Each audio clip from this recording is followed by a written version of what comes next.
GIC सिफ्टी की कक्षा 8 के प्यारे बच्चों, आपका गणित विषय की कक्षा में स्वागत है। प्यारे बच्चों, आज हम सीखेंगे कि सर्वनिष्ठ अर्थात कॉमन लेने की प्रक्रिया की सहायता से बीजीय व्यंजकों को किस प्रकार गुणनखंडित किया जा सकता है। आइए इस प्रक्रिया को कुछ उदाहरणों की सहायता से समझते हैं। मान लीजिए हमें बीजीय व्यंजक -16z प्लस 20z की घात 3 के गुणनखंड करने हैं। तो सबसे पहले हम दिए गए बीजीय व्यंजक को एक बार पुनः लिख लेते हैं। हमें दिया गया बीजीय व्यंजक है -16z प्लस 20z की घात 3। अब अगर हम चाहें तो यहाँ 20z की घात 3 प्लस का है और जो 16z है वह माइनस का है। हम चाहें तो इस व्यंजक को इस प्रकार भी लिख सकते हैं, 20z की घात 3 माइनस 16z। ठीक है, हमने व्यंजक के पदों को आगे पीछे कर दिया, किंतु चिन्ह का विशेष ध्यान रखना होगा। 20z की घात 3 ऊपर प्लस का था, यहाँ भी जो हमने अगले चरण में इसे प्लस का ही रखा, और 16z जो कि माइनस का था इसे भले ही हमने पीछे कर दिया हो किंतु इसका चिन्ह वही रहने दिया। अब अगर हम इन दोनों पदों को देखें और इन दोनों पदों के गुणनखंड करें, आंतरिक गुणनखंड, तो क्या हो सकते हैं। 20z की घात 3 के गुणनखंड हो सकते हैं। 20 के गुणनखंड कर लेते हैं पहले संख्या के। 20 होता है 4 पंजे 20, यानी कि 2 गुणा 2, 2 दूनी 4 पंजे 20। ठीक है, z की घात 3 यानी कि z गुणा z गुणा z। इसी प्रकार जो हमारे पास है -16z, इसके गुणनखंड हो जाएंगे 16 के गुणनखंड 2 गुणा 2 गुणा 2 गुणा 2, 2 दूनी 4 दूनी 8 दूनी 16, और z अकेला है, z का z ही z रहा। ठीक है, तो इस प्रकार हमने जो हमारे पास दोनों पद थे उनके हमने गुणनखंड करके लिख लिए हैं इस प्रकार से। अब इनमें हम सर्वनिष्ठ को छाटेंगे। ठीक है, कौन कौन से ऐसे गुणनखंड है जो दोनों पदों में उपस्थित हैं। पहले पद में अगर देखें तो यहाँ एक ये 2 आ रहा है और यहाँ पर भी एक 2 उपस्थित है। ठीक है, इसी प्रकार यहाँ अगर देखें तो ये 2 और ये 2 यहाँ भी है, यानी 2 भी कॉमन हो गया, 1 2 ये कॉमन हो गया, 1 2 ये वाले कॉमन हो गए। ठीक है, इस प्रकार अगर हम देखें तो यहाँ 5 है, यहाँ 5 नहीं है। इसी प्रकार यहाँ के जो दो हैं ये यहाँ नहीं है। ठीक है, तो संख्या में तो जो कॉमन था वह आ गया है। ठीक है, अब बात करते हैं चरों की, चर वाले खंड की। तो यहाँ z1 दिख रहा है, यहाँ भी एक ही z दिख रहा है, और इसके पास अब और कोई चर नहीं है। इसका प्रकार हम कह सकते हैं कि यहाँ इन दोनों जो पद हैं इनमें जो कॉमन है वह है 2 गुणा 2 गुणा जेड, क्योंकि 2 गुणा 2 गुणा जेड यहाँ भी है, 2 गुणा 2 गुणा जेड यहाँ भी है।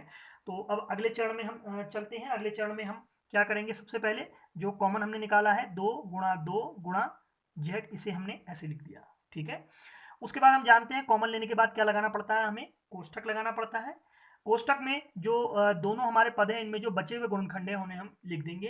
पहले जो व्यंजक पहला जो पद है उसके पास बच रहा है 5 गुणा जेड गुणा जेड। ठीक है, इसे हमने लिख दिया। फिर माइनस का चिन्ह, और जो दूसरा पद था उसमें बच रहा है 2 गुणा 2, इसे भी हमने इस प्रकार से लिख दिया। ठीक है, अब अगले चरण में इसे सरल कर लेंगे। 2 दूनी 4 गुणा जेड, यानी कि 4 जेड हो गया ये। और यहाँ पे कितना बचेगा, 5 गुणा जेड, यानी 5 जेड की घातें 2, और यहाँ बचेगा 2 दूनी 4। ठीक है, तो यही इस व्यंजक के गुणनखंड हैं।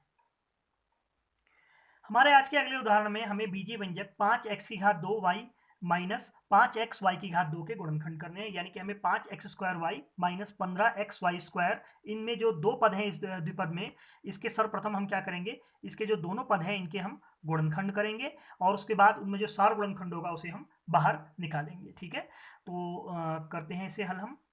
जो हमें दिया गया बीजीय व्यंजक है वह है 5x² माइनस 15xy की घातें 2। ठीक है, तो सबसे पहले हम ये जो पहला पद है इसमें देख लेते हैं इसके आंतरिक गुणनखंड किस प्रकार से होते हैं।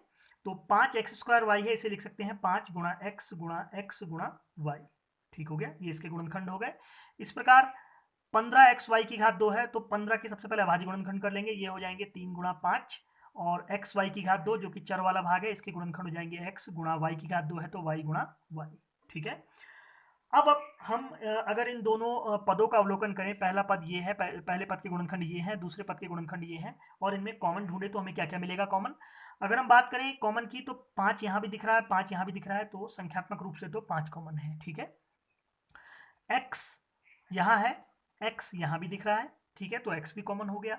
यहाँ पर जो दूसरा x है वो यहाँ पर नहीं है, तो इसका मतलब यहाँ x में से तो केवल एक ही x कॉमन रहेगा। अब यहाँ एक y है, यहाँ 2y है, यानी कि एक y तो कॉमन निकल ही सकता है। ठीक है, तो इस प्रकार दोनों जो पद हैं उनमें कॉमन हो गया 5 गुणा x गुणा y। तो अब अगले चरण की ओर चलते हैं। हम इस प्रकार लिख सकते हैं 5 गुणा x गुणा y। जो हमें दोनों पदों में दिख रहे हैं जो गुणनखंड, उन्हें हमने इस प्रकार से एक साथ लिखकर हमने बाहर कॉमन ले लिया।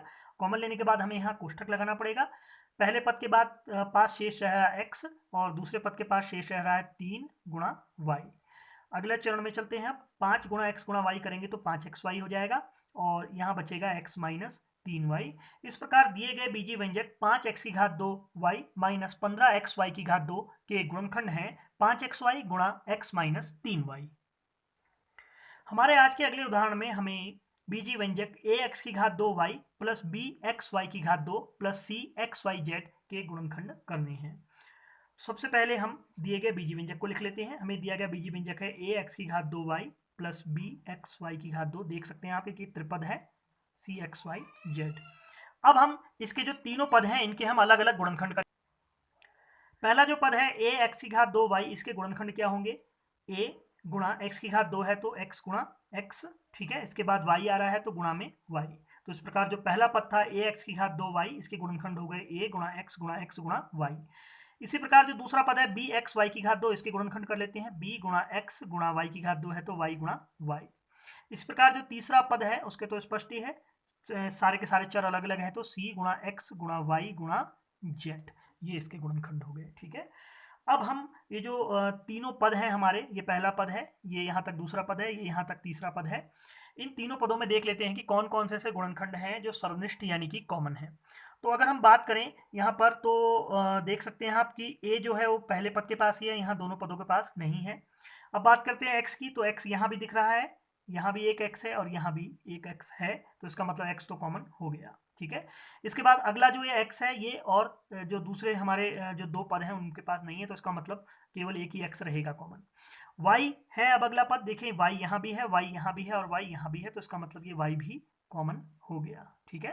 तो इस प्रकार जो हमारे कॉमन निकल के आए इन तीनों पदों में, जो सर्वनिष्ठ या कॉमन गुणनखंड निकल के आए हुए हो गए x और y। तो हम ऐसे लिख देंगे इन्हें, x गुणा y करके बाहर लिख देंगे और एक कोष्ठक लगा लेंगे, ठीक है। अब पहले पद के पास बच गया a गुणा x, दूसरे पद के पास बच गया प्लस का चिन्ह जो है वो बीच में आएगा ही आएगा, b गुणा कितना y।